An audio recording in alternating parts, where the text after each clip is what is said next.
I've mentioned before that prior to getting into this business, I spent about 9 years as a sports reporter. In the final 5.5 years, I was managing editor of a national sports wire service. Nothing better than covering sports. I mean, it's like working in a toy factory, whether it's going to a live event like baseball, football, basketball, being in the locker room after a game, talking to the players, the coaches, being there before the game, on the field, on the court, doing your interviews, prepping for your stories.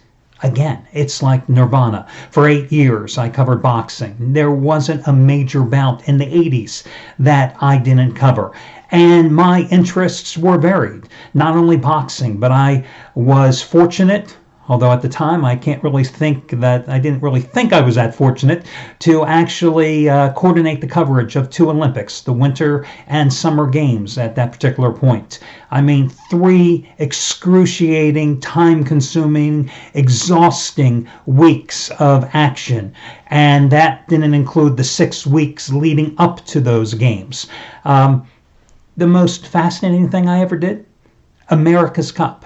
Now, understand, the closest thing I ever got to boating was taking a Royal Caribbean or Carnival cruise, okay? Never been a yacht in my life on one, right?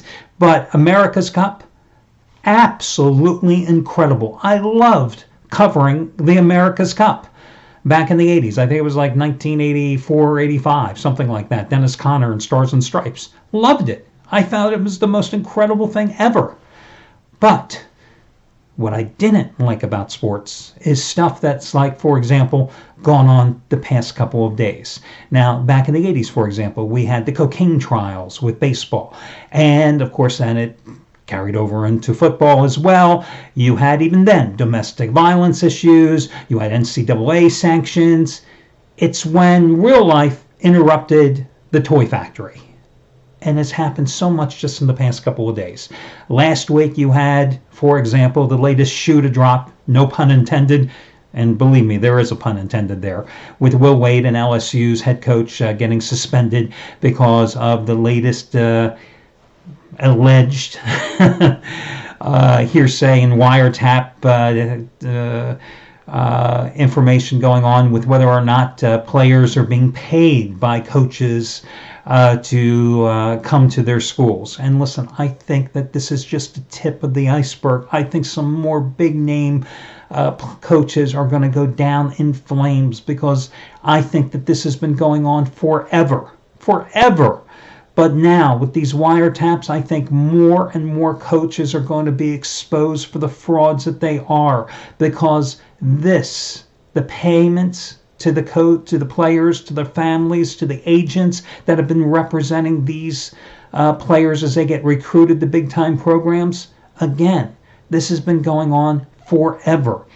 Then, just a couple of days ago, you had the former University of Pennsylvania basketball coach, Jerome Allen, who is now an assistant coach with the Boston Celtics. The story came out originally that he had taken $18,000 from Miami businessmen to get his son into the University of Penn via a priority slot on the Penn basketball team, which would then get his son into the University of Penn's Wharton School of Business, only maybe the premier business school in America. But in further court documents, it was revealed that Jerome Allen actually took about $300,000 in bribe money, leaving Miami meetings with this guy with plastic bags full of cash. And then, of course, yesterday, the big scandal broke, where you had some of the actresses, Lori Loughlin and Felicity Huffman, among some big-time businessmen as well. The scandal involving various athletic directors, assistant athletic directors, some coaches of some minor league sports like crew and volleyball, golf, etc., from big schools like USC, where their children of these celebrities and business people were getting admissions into universities because it was being paid for. And these kids were also getting admissions because their SATs were being fudged, either being doctored after the fact or being taken by others. I mean, this is just the tip of the iceberg as well. And I thought to myself, it's like, this is why I hated being a reporter, because having to write about this type of crap would drive me nuts. It used to drive me nuts years ago. Years ago, I thought to myself, this is why I got out of writing about hard news, because sports was fun. Think about it. Just in the last 24 hours, if you're a reporter, what you want to be writing about is the possibilities of the Cleveland Browns with that offense, with Baker Mayfield, with Odell Beckham Jr., with Jarvis Landry, with Nick Chubb, and the possibility if Kareem Hunt is ever reinstated by the NFL, oh my God, will there be enough balls to go around for the Cleveland Browns? Will Odell Beckham Jr. be a cancer? Because wasn't he really a cancer at times for the New York Giants? But the possibility of the Browns, because who's going to stop the Browns in the AFC North? Because the Steelers are on the decline. No more Antonio Brown. No more Le'Veon Bell. The Texans, you never know what you get from week to week. The Cincinnati Bengals, come on, let's be serious. I mean, they could be as potent offensively in the AFC as any team. I mean, in the NFL, offensively, could they be as potent as the Rams? Could they be as potent as the New Orleans Saints? Could they be as potent as the New England Patriots? A lot rides on Baker Mayfield, but he certainly has the weapons now. And then you should be writing about the New York Jets. Did they go crazy? Are they out of their mind paying all that money to Le'Veon Bell? Now, I know he sat out last year, but that Le'Veon Bell has a lot of tread on those tires because of the way the Steelers used him. But he's going to get a couple of good years with the Jets, right? But this is what you should be writing about, not all this other crap. But that's the stuff that I'm glad I'm not about. But let's talk about what's important here. Listen, last night I decided to go one more time with the girl I've been bringing to the dance all season long, and that is Gonzaga. And for once, the Bulldogs let me down. Not only did they fail to cover, but they lost the damn game outright to St. Mary's, the West Coast Conference Championship game. And I got to tell you something. I think that loss last night was the single most devastating and the biggest loss of the entire college basketball season. The biggest loss of the entire college basketball season. And hear me out. This is why. You had Gonzaga, the number one ranked team in the nation, playing last night. All they had to do was win that game, and there was no way the Big Dance Committee could possibly deny them the top overall seed in the tournament later this weekend. No way they could possibly deny them. They would have entered the postseason, and they would have entered the dance with, I think, a 22-game winning streak. They went undefeated, 16-0 in the West Coast Conference.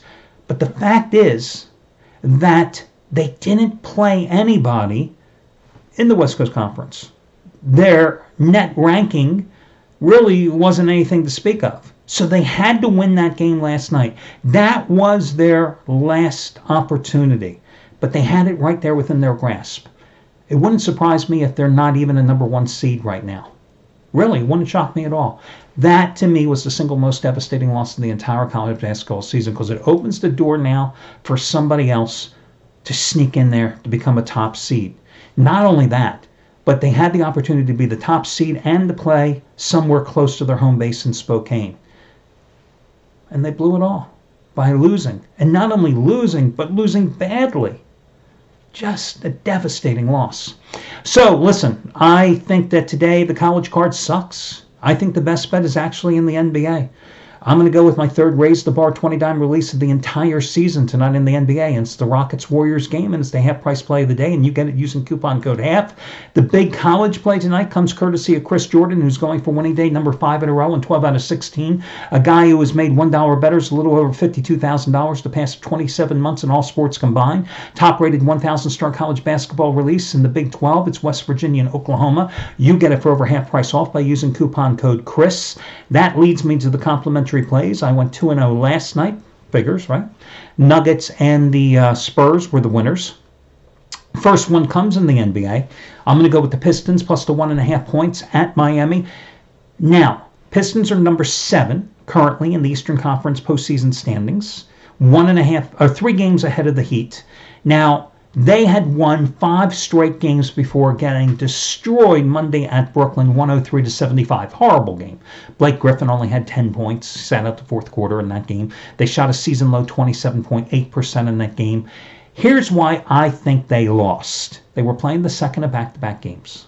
The day before, they had beaten up Chicago 131-108 at home. They had averaged 123 points during that 5-game winning streak. They had won 12 out of 14 before losing at Brooklyn on Monday. I just think it was one of those situations, the second of back-to-back games, they were destined to lose. Their only 2 losses during that 14-game stretch before losing at Brooklyn came against San Antonio and Boston, and they were both on the road. Nothing to be ashamed of. Now, Miami's coming off a 125-104 loss at, it was home against Toronto on Sunday. They had won 5 of their previous 7, beating the Warriors, the Nets, the Hawks, and the Cavaliers at home, and Charlotte on the road. The only loss in that stretch otherwise came by 3 points at Houston. I just think Detroit rebounds here tonight. Andre Drummond has been playing great ball. Blake Griffin has as well. And I think Detroit will simply outscore them and get back on the winning side. And I like the Pistons in this particular contest. Another game here I like tonight. I like Providence minus the 1.5 points in the Big East tournament tonight against Butler, who they just beat at home on Saturday in their season finale to sweep the season series. They won earlier this season at the Hinkle Fieldhouse in overtime as well. Since Butler has joined the Big East Conference, it's been a pretty much Providence series as they've won 10 of the 13 meetings. Providence played very well in that Saturday game. Season high 11 3-pointers. I just think at this price, you got to go with Providence. It's been an up and down season for both of these teams, but I like the Friars in this particular spot. They shot the hell out of the ball in Saturday's game, hit almost 51% of their shots. Butler shot about 45%, out-rebounded them 38-23 in that contest, won the game handily, despite committing 18 turnovers in that contest. So again, I like Providence as your complimentary college basketball release as well. So the Detroit Pistons and the Providence Friars, your 2 complimentary plays for today's card. I wish you well, guys, and talk to you again on Thursday when we do this again.